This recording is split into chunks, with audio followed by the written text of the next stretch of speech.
কৃতজ্ঞতা জানাচ্ছি যারা সারাদিন ধরে এখানে বসে আছেন এই ধর্ণা মঞ্চকে আলোকিত করে এবং বাংলার বঞ্চনা মানছি না মানব না এই আওয়াজ তুলে তাদের সকলকে আমার সকল এমএলএ বন্ধুরা এখানে আছেন, জেলা পরিষদ আছেন, ব্লক সভাপতিরা আছেন, এমপিরা অনেকেই পার্লামেন্টে গেছেন। তা সত্ত্বেও শত্রুঘ্নজি নিজে এসছেন এবং তিনি খুব ভালো বলেছেন, আমরা তার কাছ থেকে অনেকটা জানতে পেরেছি। আমার স্পেশাল থ্যাঙ্কস টু হিম। আমি আপনাদের সকলকে দু একটি কথা বলি, বেশি বলবো না। বক্তৃতা দেওয়ার জন্য আমার পরেও শোভনদারা আছেন, বলবেন, কিন্তু চন্দ্রিমা শুরু করলো কি দিয়ে? বাজেট দিয়ে। কালকের বাজেট নিয়ে অনেকে আমায় জিজ্ঞেস করেছিলেন, কিন্তু আমার যেহেতু জেলার পর জেলা প্রোগ্রাম ছিল আর আমি কস্ট চেক না করে কিছু করি না, আমি অমিতদাকে ডিটেলসটা জিজ্ঞেস করলাম যে অমিতদা এক কথায় কি বলা যায়, অশ্বডিম্ব? বললো অশ্বডিম্বর ইংরেজিতে তো বলতে পারবো না, অনেকে বুঝতে পারবে না। তাই দিস ইজ নট বাজেট, এটা ভোট অন অ্যাকাউন্ট, অন্তর্বর্তী বাজেট তো নয়। You rightly pointed out this অন্তিম বাজেট। ভারতবর্ষের মানুষকে সিদ্ধান্ত নিতে হবে। বাংলার মানুষ তো সিদ্ধান্ত নিয়েছে এবং আরও বেশি করে নিতে হবে। আপনারা কি জানেন এই বাজেটটা অনলি দ্য পেন। আজকে সবচেয়ে হায়েস্ট ফুড যেটা ইনফ্লেশন 10% হয়ে গেছে। চাষিদের জন্য কিচ্ছু নেই। মহিলাদের জন্য ইলেকশন আসলেই বলে 33% রিজার্ভেশন। আরে আমরা তো পঞ্চায়েত মিউনিসিপ্যালিটি 50% রিজার্ভেশন আগেই করে দিয়েছি। আর লোকসভায় একমাত্র রাজনৈতিক দল আমরা রিজার্ভেশন না করেও 34%-এর বেশি আমরা এমপিকে ইলেক্টেড করে নিয়ে গিয়েছি। মহুয়াকে তাড়াতে হলো কেন? মহুয়া যদি দোষই হয় তাহলে ব্রিজমোহন কি সাক্ষী,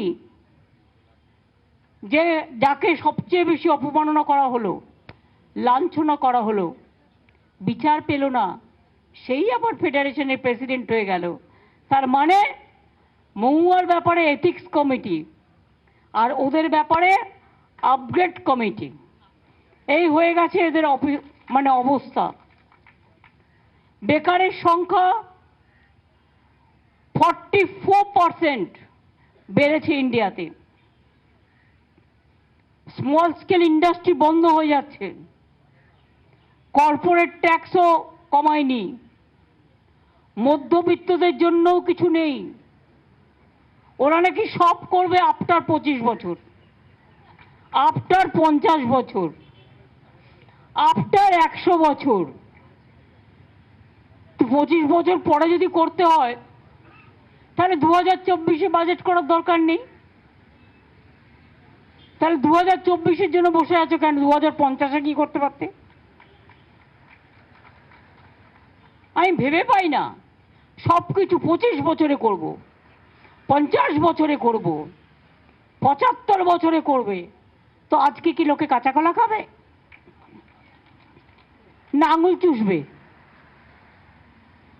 জিজ্ঞেস করুন ওদের। গতকাল আমি যখন মিটিং থেকে ফুটছিলাম আমাকে অনেকে বলছিল, দু একটা প্রেস জিজ্ঞেস করছিল, আপনারা নাকি ক্যাগ বলেছে কি যেন বেনিয়ম টেনিয়ম করেছেন, টাকা খরচ করেননি। আমি একটা স্ট্রং লেটার প্রাইম মিনিস্টারকে লিখেছি, আপনাদের কাছে পেয়ে যাবেন। এইখানে বসে সই করলাম। ক্যাগ যে কথাটাই জানে না সেটাই লিখেছে। কোনোদিন এটা হয়নি বলছে 2003 সাল থেকে। আর 2003 সালে থোড়াই আমরা ছিলাম? 2003-এর দায়িত্ব আমি নেব? 2011 পরে আমরা যখন এসেছি তখনকার দায়িত্ব নেব। তা সত্ত্বেও বলি প্রত্যেকটা ইউটিলাইজেশন সার্টিফিকেট গেছে, টোটাল মিথ্যে কথা, টোটাল গ্রেট লায়ার। সত্য কখনো চাপা থাকে না। এছাড়াও চিঠিটা পড়ে নেবেন, যাতে লেখা আছে আমরা প্রত্যেকটা ইউটিলাইজেশন সার্টিফিকেট টাইম মতো দিয়েছি। আর ওরা যে 2 লক্ষ কোটি টাকার কথা বলছে, कैग रिपोर्ट देख लीजिए, क्या देख लीजिए, पूरा झूठा बताया। कैग को कोई इंफॉर्मेशन ही नहीं था क्या लिखना है क्या लिखना नहीं है, क्या लिखना चाहिए क्या लिखना चाहिए। It's a distorted facts and written by the BJP party. Soumya, তোমার কাছে কপিটা আছে? এক সেকেন্ড দাও তো। আমি যখন রিটিন একটা চিঠি দিচ্ছি, ক্রস চেক করেই তো দিচ্ছি। আমি 2-3টে লাইন আপনাদের বলি।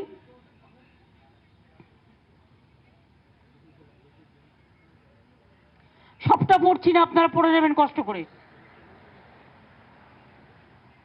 আমি বলেছি,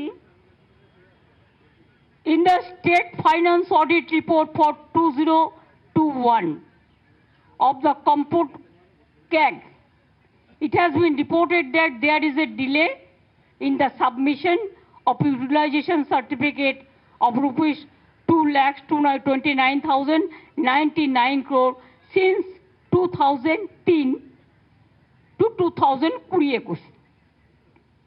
এবার আমরা যেটা বলেছি, however, on scrutiny of the observations of the CAG, it is found that the concerned departments of the state government had submitted utilization certificates on time to the respective ministries of the Government of India in the prescribed format against the allocations sanctions made under different schemes by Government of India.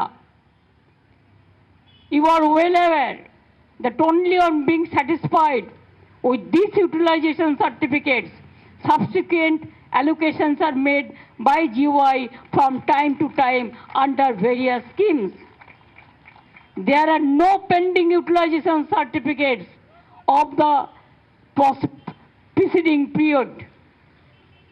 Hence, it is really shocking to note that the high office of reputed constitutional institution like CAG could make such observation which are incorrect and have been made without application of due diligence and examination of the procedures for submission of utilization certificates as per Government of India guidelines. Submission of UCs may be verified from the concerned ministries of the Government of India for the different schemes, and if you so wish, I can send copies of UC's Prime Minister's office for your kind perusal.